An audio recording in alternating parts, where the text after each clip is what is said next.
poco de colesterol, un poco de triglicéridos, un poco de las lipoproteínas. Y dislipidemia es un término que empleamos para definir el aumento de concentración plasmática de colesterol y lípidos en sangre. Y es una condición que se encuentra asociada al desarrollo de una gran cantidad de padecimientos crónicos degenerativos como obesidad, hipertensión y diabetes mellitus. Cuando empecemos a dar el metabolismo en sí, ustedes se van a dar cuenta que mientras se está produciendo la digestión y la absorción de esos lípidos, también se están produciendo la digestión y la absorción de los monosacáridos en el mismo momento, ¿sí? Y muchas veces necesitamos de la glucosa para iniciar el proceso de la lipogénesis en hígado y en tejido graso. En ese mismo momento en que yo estoy haciendo el proceso del kilomicrón, del VLDL, está haciendo transporte, está produciendo el VLDL naciente, se está produciendo lipogénesis a través de la glucosa. ¿Cuál es nuestra principal estrella? La insulina. Y lo mismo pasa también en el tejido adiposo. ¿Cuál es nuestra principal estrella? La insulina, que hace que permite que se abran los transportadores GLUT4 para que puedan ingresar las glucosas dentro de esos órganos que producen la lipogénesis. Por eso, también la dislipidemia tiene mucho que ver con la diabetes mellitus. Y por eso la diabetes mellitus tiene mucho que ver con la obesidad. Y la obesidad o el sobrepeso produce lo que nosotros llamamos la primera instancia de la diabetes, el alerta, que es la resistencia a la insulina. ¿Vieron cómo es una cadena de situaciones que van generándose dentro de nuestro metabolismo? Entonces, el ser humano es el responsable de que tantas cosas buenas sean malas dentro de nuestro cuerpo. Así como le dijimos al LDL que era malo, él no es malo, es el ser humano dueño de él que hace que el LDL sea malo. ¿Está bien? Entonces, la dislipidemia es uno de los términos que vamos a estar utilizando porque suele ser un diagnóstico. Diagnóstico dislipidemia. ¿Qué es lo que me lleva a decir que es una dislipidemia? Cuando tengo concentraciones altas de colesterol y lípidos en sangre. ¿Y cuando están asociados a qué? Obesidad, hipertensión y la diabetes mellitus. Un diagnóstico es la dislipidemia. Para que yo pueda hacer eso tengo que tener colesterol o triglicéridos altos o los lípidos. ¿Y cuáles son esos lípidos negativos para mi pacientito? VLDL y LDL. ¿Está bien? Y aquí dice, la dislipidemia, las causas pueden ser primarias o secundarias. Casi siempre las causas primarias se refieren a causas genéticas. ¿Está bien? Puede ser que una de las enzimas del pacientito no esté desarrollada, esté bloqueada por algún motivo, o es algún gen el que no está transcribiendo la información adecuada. Entonces, casi siempre las causas primarias se refieren a las genéticas, a las que ya yo no puedo mejorar a no ser que sea con algún medicamento que vuelva a interferir esa causa principal. Y las causas secundarias generalmente vienen asociadas al estilo de vida del pacientito. Ese estilo de vida refiere alimentación, refiere condición física, refiere lugar en donde está mi pacientito. ¿Está bien? La dislipidemia se diagnostica midiendo la lipidemia. las concentraciones que son del perfil lipídico, que incluye colesterol total, triglicéridos, colesterol HDL y LDL. La dislipidemia se mide eso. Yo tengo que ver en mi perfil lipídico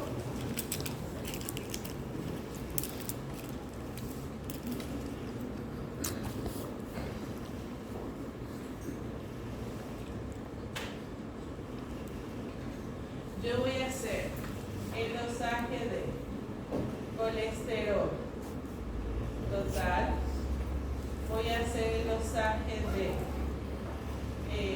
HDL, VLDL, LDL y triglicéridos. Generalmente son así los informes de perfil lipídico. Primero el colesterol, luego vienen estas que nosotros ya sabemos que se llaman lipoproteínas. Que son HDL, VLDL y LDL. Y el tratamiento comprende cambios dietéticos, ejercicios y fármacos hipolipidemiantes. Entre las principales dislipidemias genéticas tenemos la hipercolesterolemia familiar. ¿Qué quiere decir eso? Que hay un aumento exagerado en el colesterol y se transfiere de generación en generación. Hipercolesterolemia familiar. Tengo sí o sí un alto dosaje de colesterol. Dislipidemia familiar combinada quiere decir que tengo generalmente 2 o 3 analitos que están aquí aumentados constantemente. Con dieta, sin dieta, está constantemente adecuado y se transmite de generación en generación. Solamente lo puedo yo mantener en base a los límites a través de medicación. Tengo hipercolesterolemia poligénica cuando tengo diferentes tipos de hipercolesterol, pero de repente exalta una generación, por ejemplo, abuelo, padre, hijo, abuelo, vuelve otra vez para que sea una bebé.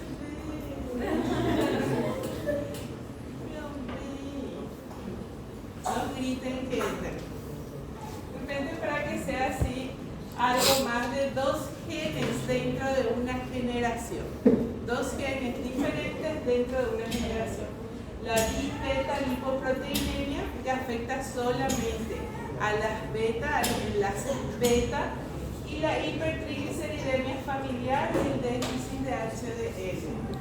Hipertrigliceridemia significa aumento de triglicéridos que se transmite de generación en generación.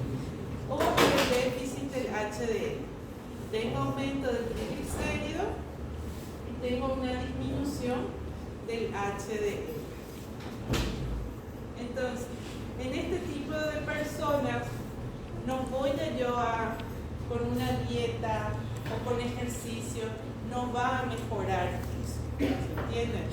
Generalmente en la medicina de hace 20 años atrás, los pacientitos que eran gorditos, pues, sí o sí ya eran establados a tener, por ejemplo, la idea de que tenían colesterol alto o triglicérido alto. ¿Por qué? Por el hecho de la obesidad. ¿Sí? ¿Por qué? Por la probabilidad de que ellos tengan también la diabetes mellitus. Y la diabetes también está muy relacionada con nuestras dislipidemias, porque eso hace que la insulina sea más abierta, más sensible a abrir sus canales y producir la entrada de más glucosa, tanto en nuestro tejido adiposo como en los otros tejidos. ¿Se entienden? Entonces por eso estaban relacionados. Pero que se vio también que pacientitos magros, ¿verdad?, esbeltos, churros y churras, también tenían la probabilidad de tener triglicéridos y colesterol altos. Entonces por eso ahora venimos a una fase de lo que es lo ideal del paciente. Ya no miramos solamente la cáscara del pacientito, ¿verdad? No miramos solo su forma física. Hacemos una investigación profunda de cómo son sus hábitos, de cómo son sus dosis diarias, para que nosotros podamos adentrar y descubrir dentro de ellos si no tienen algo familiar. Muchos pacientitos ustedes van a encontrar que no están todavía diagnosticados con las dislipidemias de causas primarias. ¿Está bien? Porque tenemos la costumbre de no hacer una investigación profunda. ¿Qué quiere decir eso? Todos nosotros en estos tiempos de ahora comemos mal y a deshora, ¿sí o no? Estudiante come mal y come a deshora. Muchas veces come lo que puede, come lo que tiene, come lo que le invita, ¿sí? Muchas veces es bon, bonito, barato, y otras veces sos barato. No es bon ni bonito. El personal que trabaja también come mal, come deshora, come lo que puede y lo que se le invita. Esa es nuestra realidad. Esa va a ser la realidad de sus pacientitos. Entonces el hecho de que tenga hipercolesterol en un momento dado no solamente significa que es un colesterol de este momento a través de la vida sedentaria, a través de la mala alimentación. Tiene que estar presente en ustedes que puede ser una hipercolesterolemia de causa primaria. Es muy fácil diagnosticar, es menos complicado diagnosticar en jóvenes o adolescentes, por ejemplo, 15 años, que ya tengan una hipercolesterolemia. Eso muchas veces ya nos da para pensar que podríamos estar ante un evento familiar, genético, ¿sí o no? Entonces, muchas veces esos pacientitos pueden llegar a ustedes y debemos de investigar, además de su alimentación, de su actividad, sus padres, sus abuelos. Recuerden que muchas veces ustedes pueden ser la única y exclusiva oportunidad de consulta de ese pacientito y de su familia para entender esa historia clínica. No todos asisten al consultorio para hacer un check-up nomás porque quiero hacerme cada 6 meses o una vez al año. Entonces tienen que ustedes aprovechar esos pacientitos que ustedes van a atender. Las causas secundarias ya vemos que son estilo de vida, diabetes, enfermedades renales, hipotiroidismo, consumo excesivo de alcohol, que son nuestras causas normales que siempre estamos tratando, que siempre nos avisan y nos dicen todo, en Instagram, en Facebook, ¿verdad? En todas partes ya sabemos cuáles son las causas secundarias de una dislipidemia. Y también sabemos ya que uno de los factores de riesgos principales de las dislipidemias puede ser un infarto, ¿verdad? Un infarto agudo de miocardio, como puede ser un proceso de ACV. ¿A través de qué? De esas placas de ateroma que estaban ahí quietitas, se movieron, ¿verdad? Por algún motivo y fueron se infiltrando, tanto en el cerebro como en el pulmón, pueden dar un ACV. Pero generalmente lo que está asociado es el riesgo coronario, que son los que están más cerca de nuestra población. Las concentraciones elevadas de triglicéridos pueden producir una pancreatitis aguda. Triglicéridos mayor a 1000. Ustedes no creen, pero hay pacientitos que tienen 1500 de triglicéridos.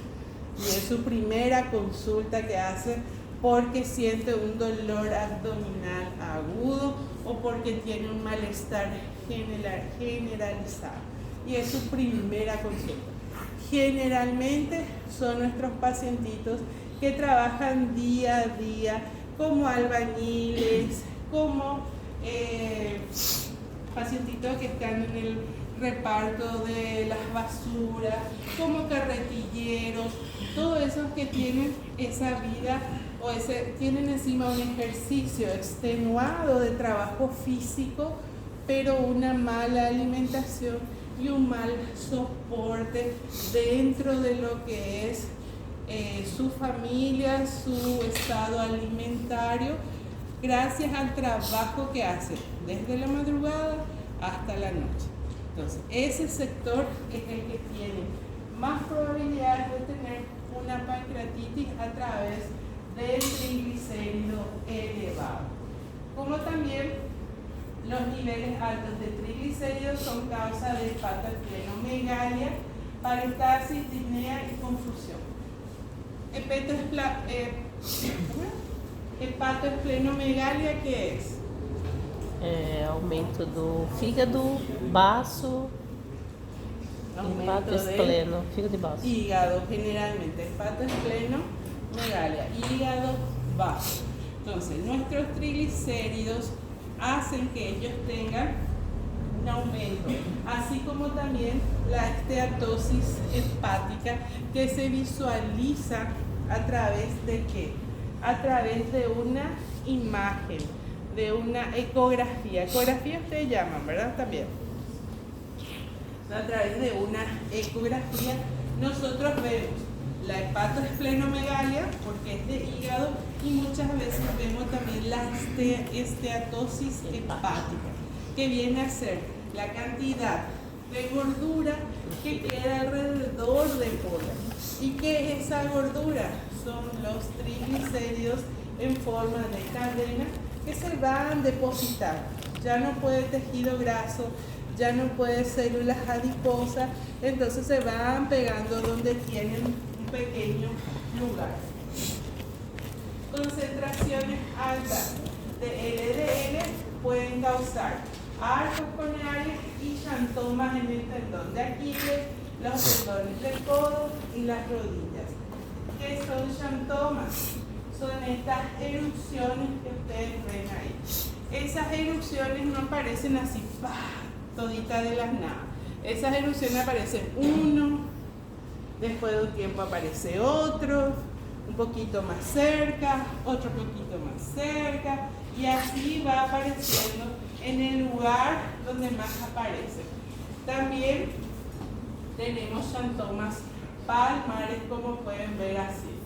¿Está bien? Entonces, esas son como pequeñas verruguitas de color de la piel, un poquito más claro que del color de la piel, que van apareciendo generalmente codos, axilas, talones, donde está el talón de Aquiles, o corneales que aparecen también a través de la córnea, y algunos palmares, xantomas en las palmas.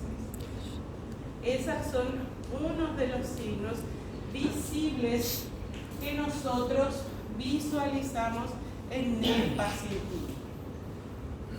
Dice aquí, observaciones importantes. No se recomienda medir el perfil lipídico durante el embarazo, porque este va a cursar alterado, excepto en pacientes con historias previas. Durante el embarazo tenemos una proporción de síntesis y distribución hormonal de forma anormal. Casi todo sale alterado en el dosaje de las mujeres, y eso afecta en nuestro perfil lipídico. Recuerdan que el colesterol es la base para que salgan las hormonas femeninas y las hormonas masculinas. Entonces es por eso que una medición de colesterol en las mujeres gestantes va a salir elevado o va a salir alterado. ¿Y cómo medimos? Medimos desde el nivel 0. Si tenemos un antecedente de esa pacientita antes de la gestación, estamos salvados, ¿verdad? Ahí ya vamos a saber si estaba normal y de repente aquí empeoró, cuánto empeoró. Tenemos que hacer nosotros ahí nuestra atribución, que es a través de la gestación.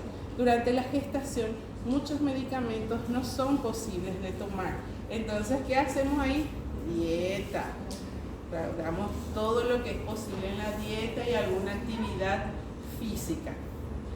Pero si nuestra pacientita ya estaba con un desorden en el perfil lipídico antes, ya vamos a esperar que empeore durante la gestación.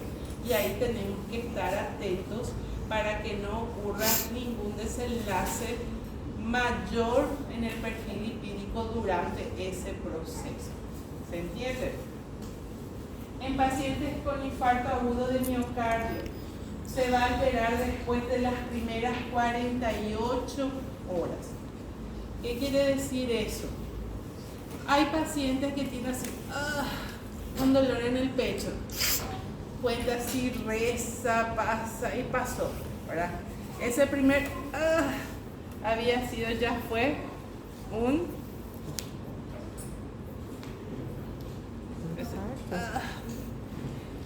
inicio de infarto. Ya fue un infarto, ¿verdad? Ese primer dolor así, y después pasó y dice, Señor, gracias, ¿verdad? No morí, ¿verdad? No morí.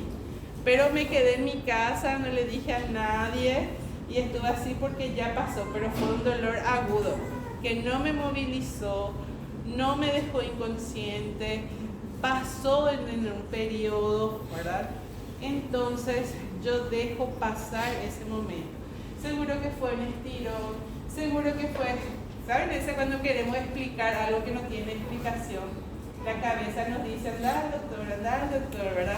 Y vos decís con miedo, me quedo aquí, ¿verdad? Entonces, hay pacientes que ya sienten un dolor precordial intenso, luego pasa y no asisten a consulta.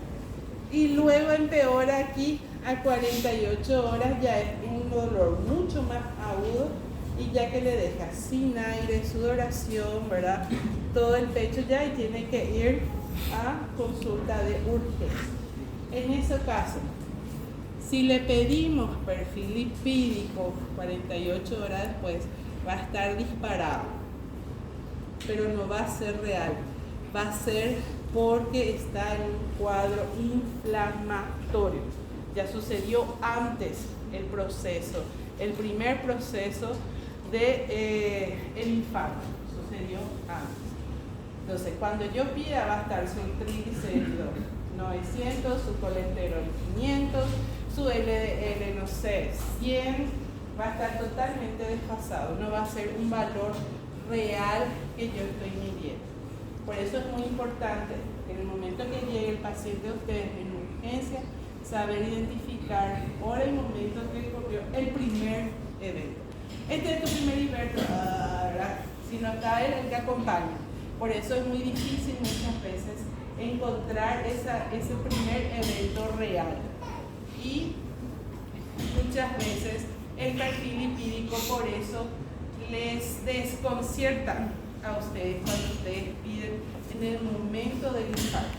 Porque había sido esa persona, ya sufrió la gente le llama un preinfarto. Pero yo no sé si exista un preinfarto.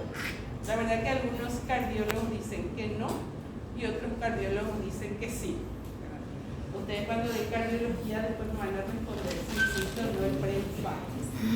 Pero algunos pacientes, algunos dicen que ya tuvo un preinfarto, entonces ahí es donde está el proceso inflamatorio.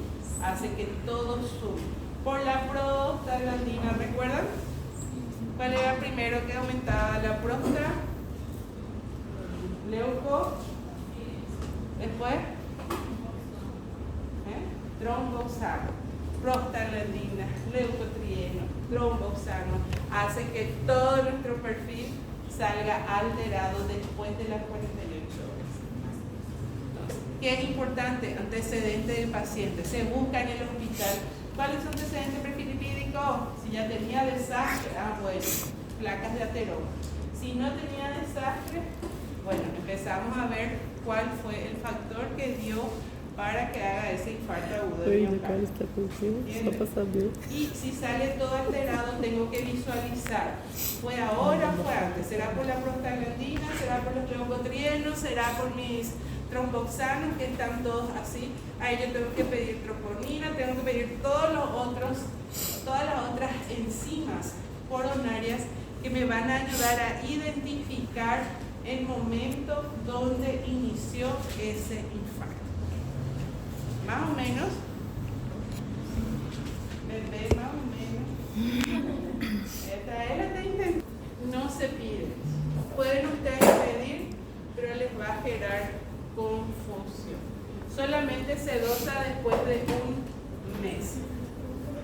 Por eso es importante nuestro ayuno de 12 horas y nada de ingesta de alcohol cuando nuestros pacientitos se van a hacer su primer perfil lipídico. No es porque el laboratorio Argel, sino que si yo no cumplo esas 12 horas, yo puedo estar, como hice mi digestión, mi absorción, yo puedo estar dentro de mi muestra aspirando kilomicrones, lleno de triglicéridos exógenos. Dentro de las 8 horas, porque 8 horas todavía es poco, yo puedo estar aspirando mi VLDL que está yendo a hacer su trabajo o mi LDL que está despidiendo sus lípidos. Entonces yo estoy haciendo estoy dosando un valor irreal de mi paciente. Por eso necesito 12 horas de ayuno, porque si no voy a estar midiendo el exceso de alguno de estos componentes de mi perfil y me va a estar dando errores. ¿Se entiende? Por eso muchas veces, ¿por qué esto está aquí? Voy a preguntar a tu paciente, no, yo tomé mucho ayer porque era feriado. ¿Hasta qué hora tomaste? Tomé hasta la 1 de la mañana y se fue a hacerse su examen a las 7 porque ella tenía que trabajar. Y si es posible pidió a las 6:30 luego que se le tome porque a las 7 esa es su trabajo. Entonces, ¿cuántas horas de ayuno tuvo ahí? 4 a 5 horas reales, con mucho alcohol, ¿verdad? Y mucha comida chatarra. Entonces ahí va a salirme súper alterado mi perfil lipídico. No voy a estar dosando valores reales. En 12 horas de ayuno, yo sí ya hago todo este proceso de la digestión, de la absorción y ya puedo medir tranquilamente mi colesterol total, mi triglicérido total y mis lipoproteínas correspondientes. Es por eso que necesito ese ayuno y es por eso que ustedes les tienen que indicar a sus pacientes. Y aquí iniciamos con nuestros parámetros. No sé por qué sale todo así, que se mueve, que se mueve.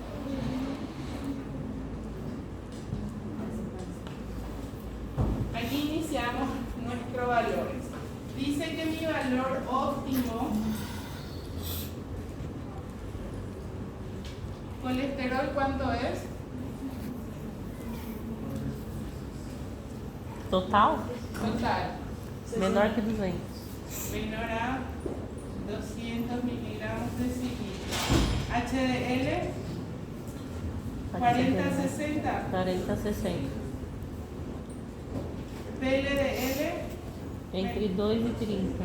entre 2 y 30.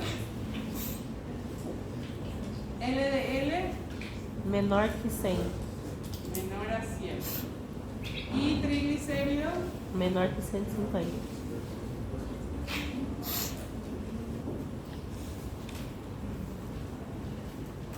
¿cuál es el tema con los valores de referencia? Como su nombre lo dice, valores de referencia son estandarizados. a una población en un X lugar gracias a un X reactivo. Ese reactivo es probado en una población, en esa población dio estos valores estandarizados. ¿Qué quiere decir eso?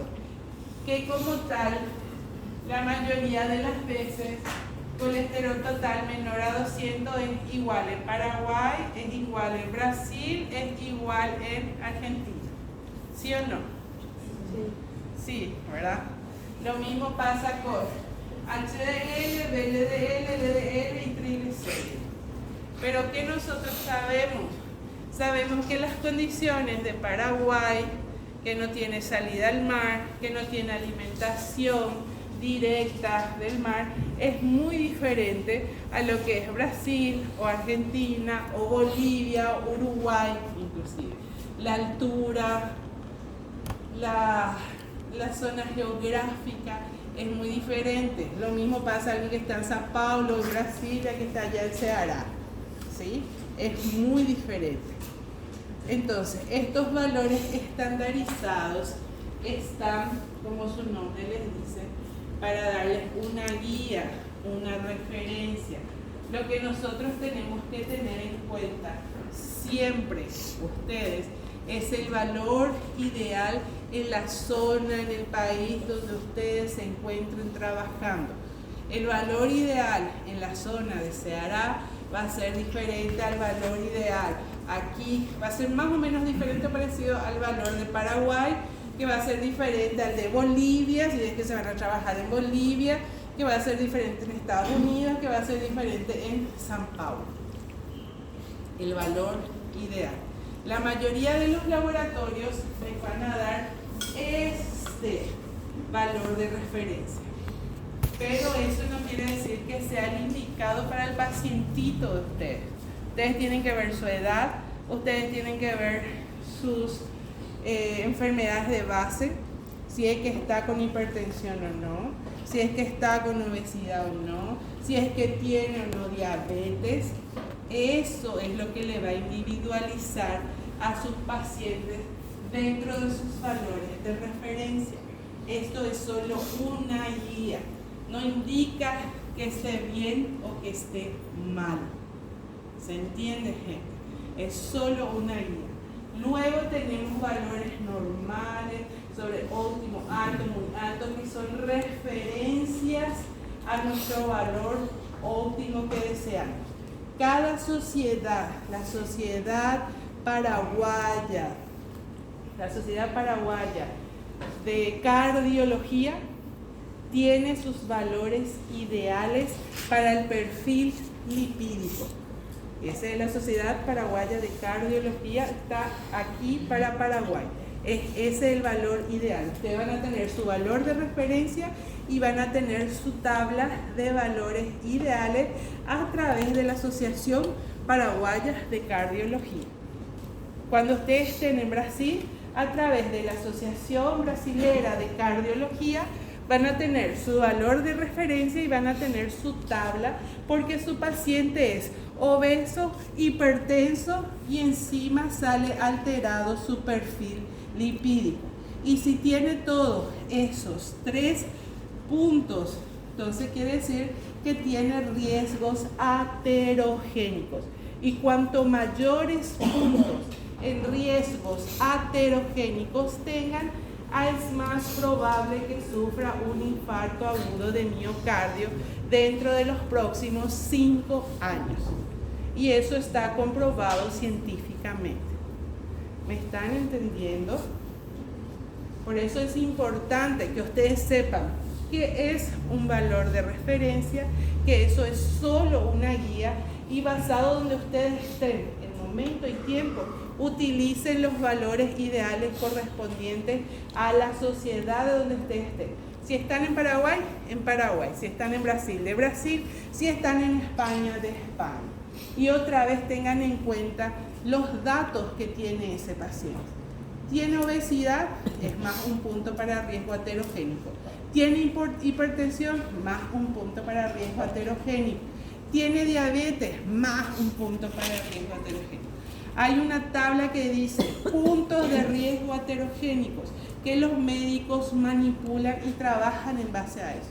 Si el pacientito cumple con esos puntos de esa tabla, quiere decir que hay altas probabilidades que el paciente de aquí a 5 o 10 años desarrolle un infarto agudo de miocardio o una ACV.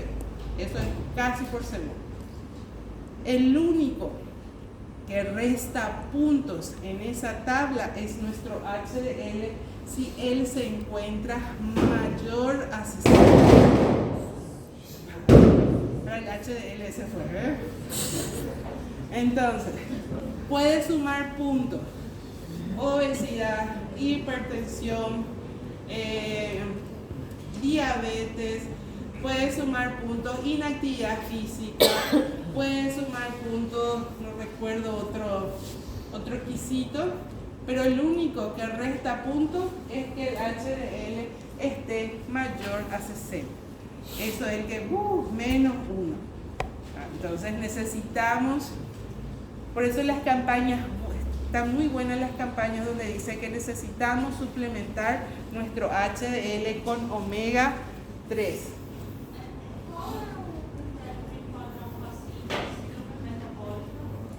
Para el síndrome metabólico también es muy importante, pero entra también parte de dislipidemia. El síndrome metabólico es un todo, por eso se llama síndrome. Ahí se tienen muchas cosas. Se tiene en cuenta dislipidemia, se tiene en cuenta diabetes. Si no tiene diabetes, se tiene en cuenta resistencia a la insulina. Se tiene en cuenta la obesidad. ¿Qué tipo de obesidad es? Obesidad 1, 2, 3. O si está en sobrepeso 1 o 2. Se tiene en cuenta hipertensión, se tiene en cuenta estilo de vida.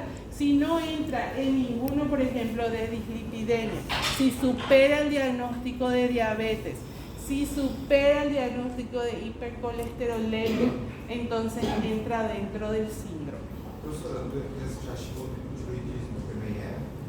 Hipotiroidismo Hashimoto también es una de las causas secundarias para la dislipidemia. Eso también entra dentro del síndrome. Cuando es síndrome es algo muy amplio. Más o menos por descarte se va haciendo o sumando todo lo que tenga nuestro pacientito, ahí entra en síndrome metabólico. Eso fue hace muy poco desarrollado para meter a un grupo específico de pacientes que tienen casi todo. Y hay que hacer un tratamiento específico en él. Ahí también entra ATM, rayos, quisitos aterogénicos también entra ahí. Muchos factores cuando es síndrome, pero tiene mucho que ver la dislipidemia. Puede entrar solo con hipercolesterolemia, puede entrar solo con hipertrigliceridemia, ya pueden entrar dentro del síndrome metabólico.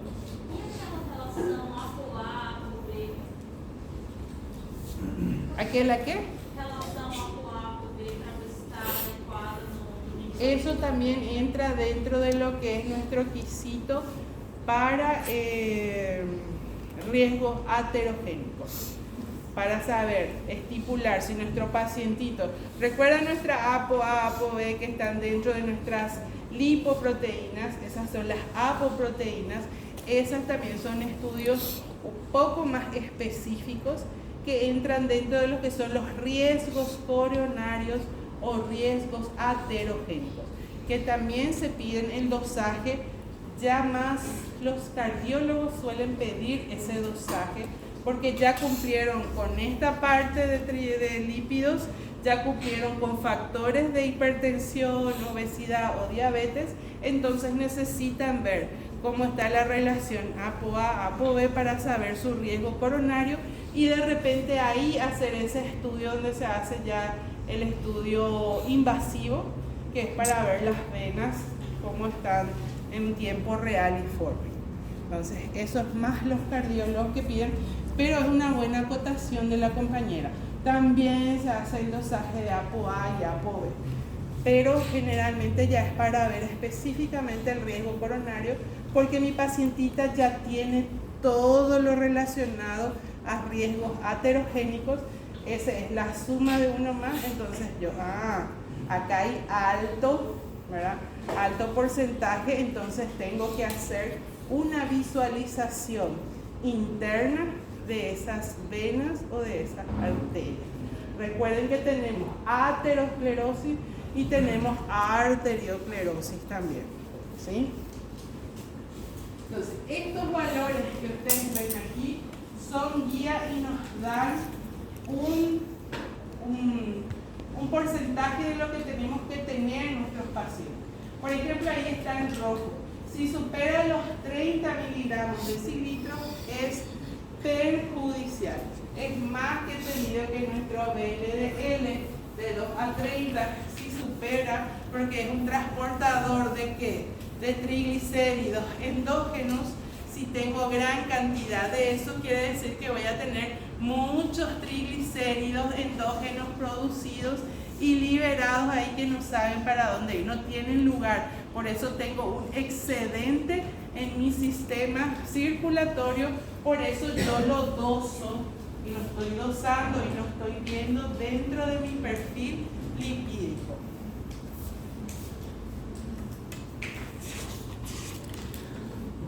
Aquí tenemos otra vez otro tipo de valores de referencia que ya están más relacionados.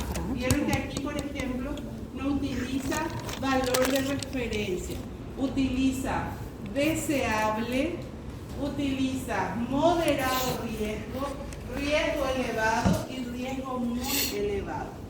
Esos son los valores más actualizados según las sociedades médicas que hacen y validan cada uno de estos valores de referencia, según el proceso que ellos ven, para que nosotros podamos colocar deseable, moderado, riesgo y riesgo muy elevado. Pasa con triglicéridos, colesterol, HDL, LDL y VLDL. ¿Se entiende? Y aquí, ¿qué es importante saber? Que cada etapa etaria de mis pacientitos tienen diferentes valores de referencia. Que el laboratorio donde mi paciente se fue me traiga estos valores de referencia para mi adolescente de 12 años, ¿implica que está mal? Sí, no sé. No, no implica que está mal, porque es un valor de referencia estandarizado a través del reactivo que ese laboratorio está usando. Ustedes como médicos son los que deben saber que mi paciente tiene 10 años y que esto es un valor de referencia estandarizado. Entonces ustedes deben buscar las tablas hechas especiales para adolescentes y niñas, las tablas pediátricas, las tablas geriátricas y las tablas de los lactantes. ¿Se entiende?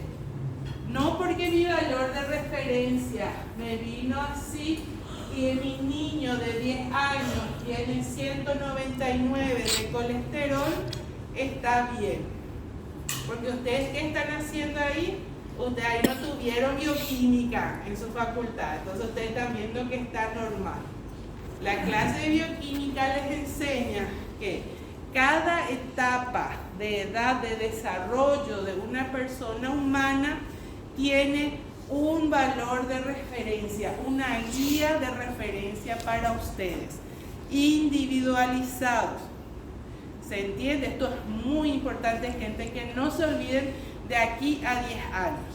Por eso aquí está, de 2 a 9 años, una tabla de valor de referencia de lípidos y de 10 a 19 años, otra tabla de referencia de lípidos. ¿Dónde yo encuentro eso? Sociedad Paraguaya de Pediatría, Sociedad Brasilera de Pediatría, Sociedad Paraguaya de Geriatría y Sociedad Brasilera de Geriatría. Ellos me avalan los valores que yo debo de tener en cada analito, porque ellos hacen un estudio, un convenio sobre eso, y luego avisan al ministerio. El ministerio avisa a los laboratorios y nosotros empleamos lo que usamos. No está mal usar el que trae el reactivo que se utiliza con la metodología, ni tampoco colocar el que establece el ministerio. ¿Se entiende?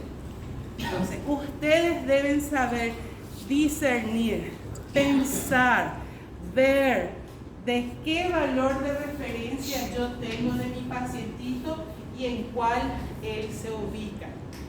Esto es muy importante, gente. Nunca va a ser igual del bebé de 0 a 1 mes, al de 1 mes a 6 meses, al de 6 meses a 1 año, el de 1 año a 2 y el de 2 a 9. Nunca va a ser igual, porque son etapas de crecimiento diferentes. Y placas de ateroma, su formación, que fuimos hablando ya. Le van a dar una leidita porque ahí está muy bien explicadito. Yo le di un resumen nomás aquí de cómo íbamos a hacer. ¿Está bien? ¿Se entiende, para gente? Vinieron así más desanimados del receso. Casos clínicos. Todos me están preguntando. ¿Va a entrar caso clínico en el examen? ¿Cuál creen que es la respuesta? Sí. Si ya saben, ¿para qué preguntan? Va a entrar eso que tipo que nosotros hicimos en grupo. No, yo no soy tan malvada. Eso que hicimos en grupo, vieron que eran difícil, mucho. Era para que ustedes puedan razonar, quitar, entender. Y ahora ir entendiendo todo lo que fuimos dando. Y recuerden que en esos casos clínicos también teníamos diferentes resultados laboratoriales que eran diferentes según la edad que íbamos dando. Entonces ahora van cumpliendo y van penetrando ustedes en esto. Un varón de raza blanca. ¿Por qué es importante la raza? Porque tiene ¿Qué? Tiene la producción de melanina, la producción corporal, tiene ciertas cosas Sí, muy bien. Es muy importante. El metabolismo es un poco diferente, ¿verdad? Como dice el compañero. Y porque ser de raza negra es un factor aterogénico positivo. Eso es algo. Tu paciente es de raza negra, suma un punto a tu factor aterogénico. ¿Está bien? Entonces por eso acá especifica. Un varón de raza blanca de 43 años de edad se le diagnosticó hiperlipidemia a la edad de 13 años cuando su padre murió de infarto de miocardio a la edad de 34 años. Eso es toda una historia clínica, ¿sí? Ya sabemos que él tiene, ya sabemos por qué él tiene. ¿Por qué? Porque su padre también falleció súper joven de esa misma enfermedad. El abuelo del paciente murió a la edad también de 34 años. ¿Sí? También de infarto agudo miocardio. Entonces, hijo, padre, abuelo. Entonces estamos hablando de algo que se transmite de generación en generación. O probablemente es un factor genómico y estamos hablando de una hiperlipidemia familiar. En la actualidad, el hombre está activo y asintomático con respecto a su colesterol. Toma 40 miligramos de lovastatina 2 veces al día, que son las dosis máximas. Antes había tomado niacina, pero no la toleraba debido a que le provocaba rubor y trastornos gastrointestinales. Tampoco podía tolerar la ricina, que es el que extrajo. Su examen físico es notable por engrosamiento y xantomas de talón de Aquiles y ruidos carotídeos derechos. ¿Qué quiere decir eso? Que él sobrevivió un poquito más, pero está teniendo que signos y síntomas puntuales de ¿qué eran los xantomas de tendón de Aquiles? Sinais e sintomas de hiperlipidemia. Eran signos visibles, ¿verdad? De la dislipidemia. Epidemia.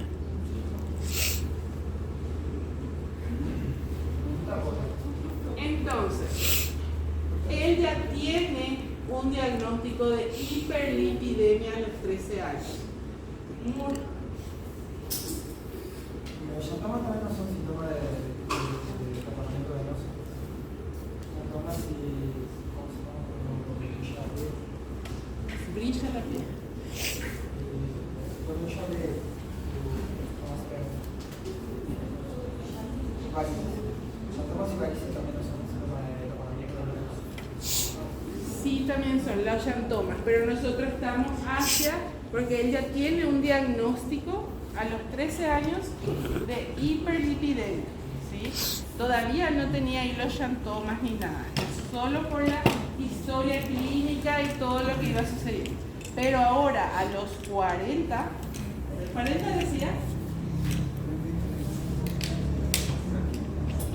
43. a los 43 él empieza a desarrollar los xantomas característicos de la dislipidemia, que son también, que dice ahí, un taponamiento, un engrosamiento, un notable engrosamiento y xantomas en el ruido. Tiene engrosamiento de las venas, tiene engrosamiento, que es lo que vos decís del taponamiento. Pero nosotros estamos viendo más por el lado del diagnosticado, que es hiperlipidemia, pero que es una causa también. Entonces, su examen físico es notable por engrosamiento, xantomas y ruidos carótidos. Y aquí dice, ¿cuál es su diagnóstico? Porque tenemos todos estos cuadros clínicos. Dislipidemia. Triglicéridos, ¿cuánto está? Abaixo. 91. Y eso es Maior que 150. normal o mayor que 150. Menor o mayor que 150. Maior. 91 es menor o mayor. Menor. Menor. Entonces está Baixo. normal. ¿Sí? Tenemos colesterol total Como assim, normal? 269. ¿Es menor o es mayor que 200? Entonces tenemos aumentado 269. ¿Qué más tenemos? Colesterol HDL normal, porque dice que está 47. ¿Sí? Luego tenemos LDL. LDL. 204. Dice LDL menor a 100 tiene que ser, ¿verdad? Y acá tenemos ¿cuánto? 204. 204. ¿Qué más tenemos? Solo eso del perfil. Entonces tenemos un colesterol aumentado, tenemos un HDL normal, tenemos un LDL que tiene que ser menor a 100 y nosotros tenemos 204. Tenemos un triglicérido normal que tiene que ser menor a 150 y él tiene 91. Tem que arrumar ali que tá maior que 150. Ah, sí. Menor a 150, él tiene 91. ¿Qué pasa con este pacientito? Él está tomando ¿qué? Tá tomando atorvastatina. está tomando medicamento que es para regular, ¿verdad?, su sistema de dislipidemia, porque ella tiene diagnosticada una hiperlipidemia. E mesmo assim não dice que adianta. está tomando en su dosis Máxima. En su dosis máxima consigue más o menos descargar el colesterol, baja nuestro triglicérido y aquí nuestro LDL es el que nos está encajando dentro de la medicación, lo esperado de la medicación, porque recuerden que ella está con un tratamiento a los 13, a los 43, ¿cuántos años son así? 20, 23, 33, más o menos 20 y algo años, ¿verdad? Y ya está haciendo ya una resistencia a ese medicamento.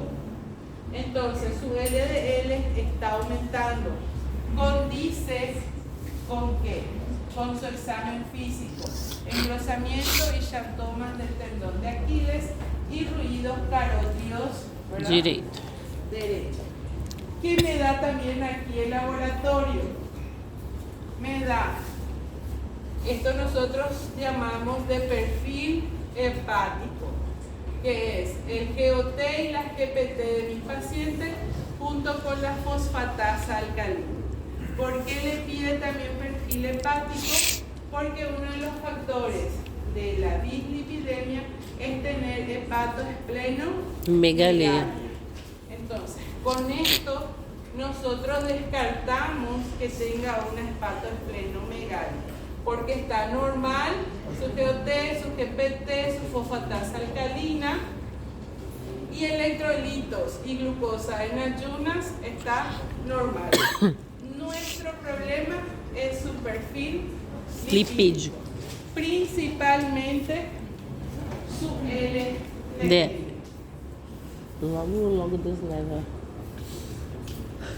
Entonces, ¿cuál es el diagnóstico de nuestro paciente? Dislipidemia. Es hiperlipidemia, ¿sí? Requiere un estudio diagnóstico adicional. Sim. ¿Cuál es el estudio adicional que requiere? Ecografia. Ecografía. Não? Tiene que ser referente al corazón, porque tiene Do coração. notable por engrosamiento y xantoma del telón de Eco- Aquiles y ruido carótido. Ecocardiograma. ¿Eh? Ecocardiograma. Podría ser ecocardiograma. Electro es mucho más barato. Podríamos empezar por el electro. Aqui meu hospital é particular. Nosotros vamos a empezar aquí. Electrocardiograma, que es mucho más accesible, barato y tenemos a disposición aquí en nuestro hospital público. Para ver si hay una alteración inmediata. Un segundo, un muro para ver si no tiene alguna proteína alterada por comprar un vaso sanguíneo o si la grasa la está haciendo cálculos renales. ¿En qué?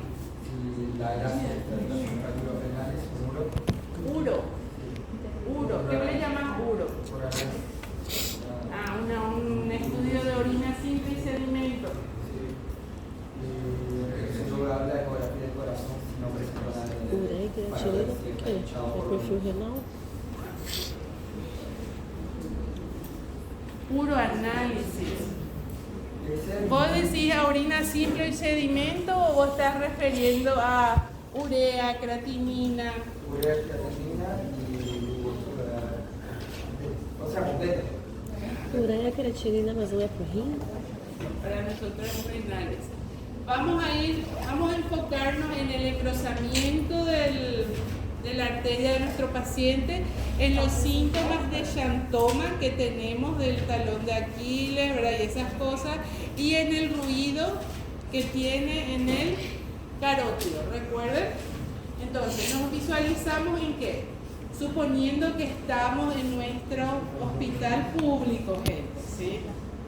O en hospital privado, paciente privado, VIP, con mucha plata podemos pedir unos cuantos estudios y más. pero tenemos que enfocarnos a poder trabajar con lo básico para después pedir lo más. ¿Se entiende?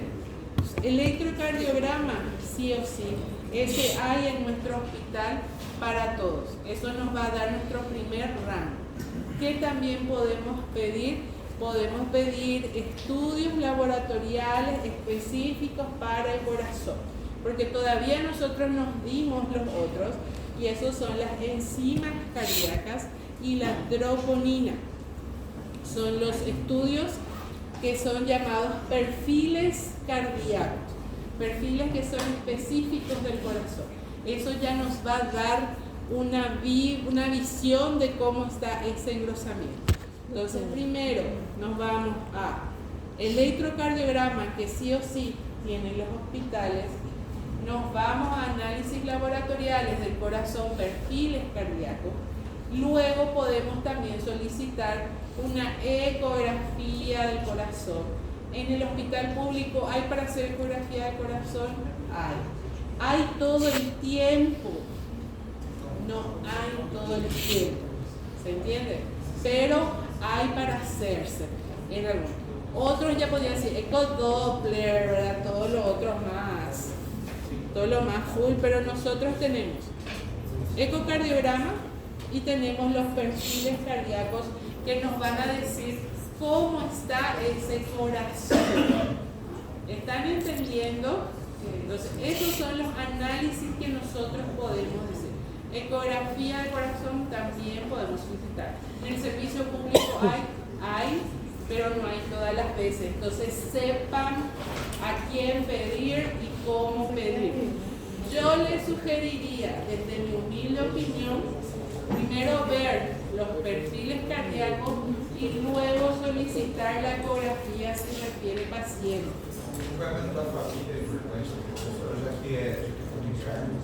Exactamente, el acompañamiento de la familia y ver ya quién es el caso. Aquí los riesgos heterogénicos son importantes porque cada uno de las familias va a tener un riesgo a 3 a 5 años. Más rápido presentan ellos que los demás.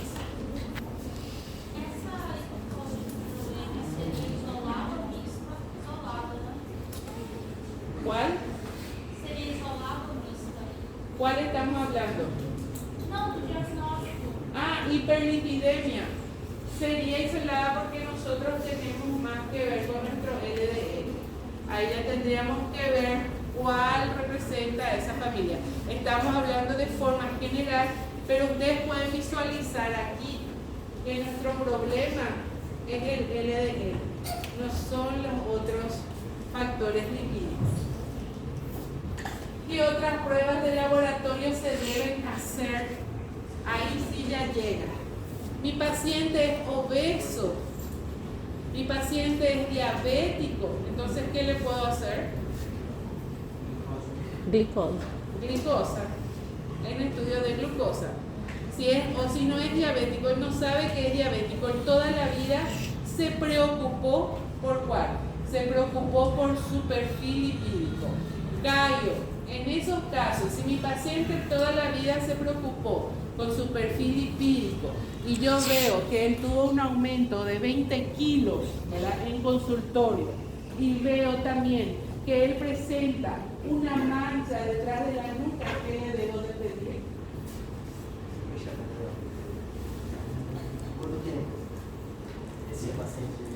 Aquí nuestro caso clínico cae. ¿En qué otras pruebas de laboratorio se deben hacer? Muy bien.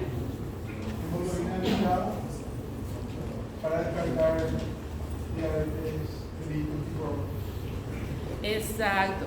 Mi paciente toda la vida se preocupó por su perfil lipídico. Entonces yo le veo que él está más gordo que la última vez. Entonces yo tengo que ver, ¿eso es una obesidad, un sobrepeso? ¿Tiene algunas características o no de una resistencia a la insulina? Ahí yo voy a definir qué otros laboratorios le puedo hacer. ¿Se entiende lo que es? Entonces, esto es el tipo más o menos de casos clínicos que van a salir. Y yo necesito que ustedes se expresen de la forma que yo acá les estoy diciendo y diciendo que tienen que hacer y decir. No van a colocarme solo colesterol, solo glucosa. Me van a explicar el por qué. Porque aquí yo hablo y hablo y se ríen y hablan también ustedes. Entonces, ahí ustedes tienen que explayarse. ¿Se entiende? Porque son preguntas abiertas para que ustedes puedan escribir. ¿Estamos? Sí. Fuerza, vamos. Fuerza, Vamos fuerza. a estar ya. Sí.